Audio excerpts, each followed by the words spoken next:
कानी बहू। किशोरी लाल जी के बेटे राघव की शादी की बात जगह जगह चल रही थी, लेकिन किशोरी लाल जी को कोई लड़की पसंद ही नहीं आती थी।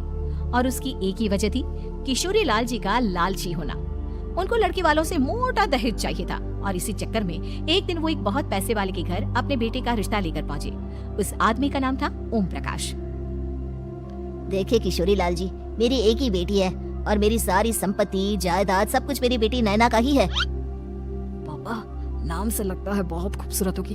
कितना अच्छा नाम है ना, नैना। हाँ, वैसे बात तो सही है आपकी। अब इतना पैसा है, जमीन जायदाद है, इकलौती बेटी, आप भी क्या करेंगे? सब कुछ उसे ही देंगे ना। बिल्कुल ठीक पहचाना आपने। बस बेटी की शादी और सारी जायदाद उसके नाम। पापा, बिना देखे हाँ कर दीजिए ना। इतना अच्छा रिश्ता फिर कहाँ मिलेगा? माला माल हो जाएंगे हम। मैं अपनी बेटी को बुलाता हूँ। अरे नहीं नहीं नहीं नहीं, आपकी बेटी का नाम नैना है, सुनकर ही लगता है बहुत सुंदर होगी। रहने दीजिए अंकल, मैं तो आपकी बेटी के नाम से इतना खुश हो गया हूँ कि उसे बिना देखे शादी करने को तैयार हूँ। अब तो मैं उसका चेहरा सीधे शादी के बाद ही देखूंगा।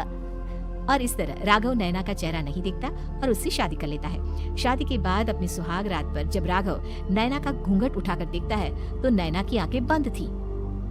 कितनी खूबसूरत हो तुम नैना, जरा अपनी आंखें खोलकर मेरी तरफ देखो तो सही। नहीं, मुझे शर्म आती है। अरे, मैंने तुम्हें शादी से पहले भी नहीं देखा, और अब अगर तुम आंखें खोलकर मुझे देखोगी भी नहीं तो मुझे अच्छा कैसे लगेगा? इससे पहले कि नैना अपनी आंखें खोलकर राघव की तरफ देखती, अचानक से लाइट चली गई और राघव नैना को पूरी तरह से देख भी नहीं पाया। अगली सुबह नैना राघव के लिए नाश्ता बनाकर लेकर आई।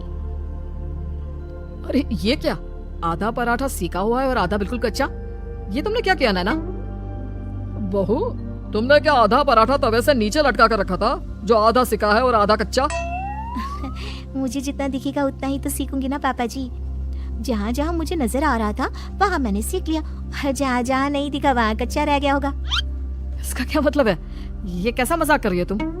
अरे बहू, तुमने इतना लंबा घूंघट क्यों लगाया हुआ है? देखो, हमारे घर में बहुओं को बेटी की तरह रखा जाता है, और फिर तुम तो इतना सारा माल लेकर आई हो। देखो, ये घूंघट डाल कर रखने की कोई जरूरत नहीं है। हाँ नैना, पापा जी ठीक कह रहे हैं, तुम तो आराम से रहो, अपना ही घर समझो। नैना अचानक से अपना घूंघट उठा लेती है।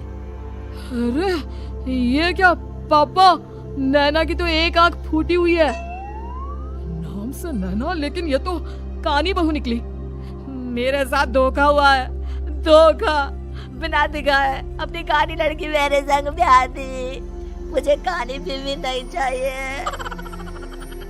मुझे अभी ओम प्रकाश जी से बात करनी पड़ेगी। आखिर उन्होंने मेरे साथ ऐसा किया क्यों?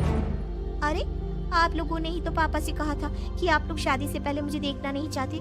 अब मेरे पापा पर क्यों इल्जाम लगा रहे हैं? अरे लेकिन उन्हें बताना तो चाहिए था ना कि तुम कानी हो, एक आंख से तुम्हें दिखाई नहीं देता। किशोरी लाल और राघव नाराज होकर ओम प्रकाश को अपने घर बुलाते हैं। पापा जी, ये आपने क्या किया? शादी से पहले बताया क्यों नहीं कि नैना की आंखों में परेशानी है? अरे, आप ही ने तो लड़की देखने से मना कर दिया था। और लेकिन आप बता तो सकते थे। आपको तो हमारी बेटी की प्रॉपर्टी चाहिए थी, वो भी पूरी की पूरी। अब क्या हुआ अगर उसे आधा दिखाई देता है? प्रॉपर्टी तो आपको पूरी मिल गई ना। अरे ये क्या बात हुई? मेरी शादी प्रॉपर्टी से नहीं, आपकी बेटी से हुई है। अब ये तो पहले सोचना चाहिए था, तब तो मेरी प्रॉपर्टी देखकर तुम्हारी जुबान लप लपा रही थी। लेकिन मैं कानी लड़की को अपनी बीवी बनाकर नहीं रख सकता। पापा, कुछ करिए ना आप। हाँ, करता हूँ। देखिए ओम प्रकाश जी, आप हमारे साथ ऐसा नहीं कर सकते।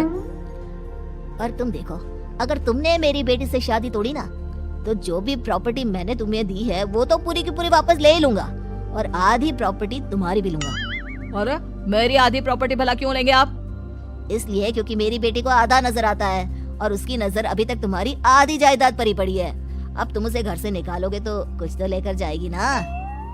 और अगर हम आपकी बेटी को अपने घर की बहू बनाकर रखे तो? तो तुम्हारी पूरी प्रॉपर्टी तुम्हारी ही रहेगी, और जो मैंने तुम्हें दिया है ना, उसमें से बस मैं आधा लेकर जाऊंगा। अरे लेकिन अब आप अपनी दी हुई प्रॉपर्टी में से आधी वापस क्यों लेकर जाएंगे? अगर मैं आपकी बेटी को अपनी पत्नी बनाकर रखने को तैयार हूँ तो? इसलिए ताकि भविष्य में अगर तुम मेरी बेटी को धोखा दो तो उसके पास कुछ तो रहे जो पति का हो। वैसे मेरे पास तो बहुत कुछ है, लेकिन अपने पति की कोई निशानी तो उसके पास होनी चाहिए ना। अब अगर तुमने मेरी बेटी को कानी कहा तो तुम्हें प्रॉपर्टी भी कानी ही मिलेगी, पूरी नहीं। जमाए राजा। किशोरी लाल और राघव समझ चुके थे कि वो बुरी तरह फंस चुके हैं और अब उनके पास वहाँ से निकलने का कोई चारा नहीं है। अब समझ में आया ना, लालच बुरी बला होती है। एक तो तुम्हें प्रॉपर्टी मिली, ऊपर से बीवी मिली, उसमें तुम्हें नखरे भी दिखाने हैं। आए बड़ी, चुपचाप बैठो तुम। कुछ दिनों के बाद नैना राघव की कार लेकर बाजार घूमने निकलती है और जब कार लेकर वापस आती है, ये क्या, एक तरफ से मेरी गाड़ी पूरी खराब हो चुकी है। लगता है तुमने मेरी गाड़ी को किसी दूसरी गाड़ी के साथ एक्सीडेंट किया है। अरे कितना बड़ा नुकसान कर दिया तुमने बहू। वो क्या है ना पापा जी, मुझे एक आंख से दिखाई नहीं दे रहा था, सामने से गाड़ी आ रही थी। मुझे तो सिर्फ आधा ही दिखाई दिया और वो गाड़ी मेरी कार से रगड़ते हुए निकल गई। अब मैं क्या करूं बताओ? आप इसे ठीक कराने के पैसे कौन देगा, तुम्हारे पापा? तुमने मुझसे इस तरह से बात की? अभी रुको। नैना राघव की शिकायत ओम प्रकाश को कर देती है। देखो राघव, अब जो मेरी आधी प्रॉपर्टी तुम्हारे पास थी ना, उसमें से आधी और मैं लेकर जाऊंगा, क्योंकि तुमने मेरी बेटी को डांटा। अरे नहीं पापा जी, गलती हो गई, माफ कर दो। गलती की तो कोई गुंजाइश ही नहीं। अगली बार मेरी बेटी को डांटा तो बची हुई आधी में से आधी और ले जाऊंगा। लालच के चक्कर में हम दोनों ने बहुत बड़ी गलती कर दी बेटा। एक तो तुम्हें कानी बहू मिली और ऊपर से जो माल मिला वो भी काना। इस तरह राघव की हर एक गलती पर ओम प्रकाश उसकी प्रॉपर्टी का आधा आधा हिस्सा लेकर अपना सारा माल वापस ले गया और राघव को कानी बीवी से काम चलाना पड़ा। भाई लालच वाकई में बुरी बला है।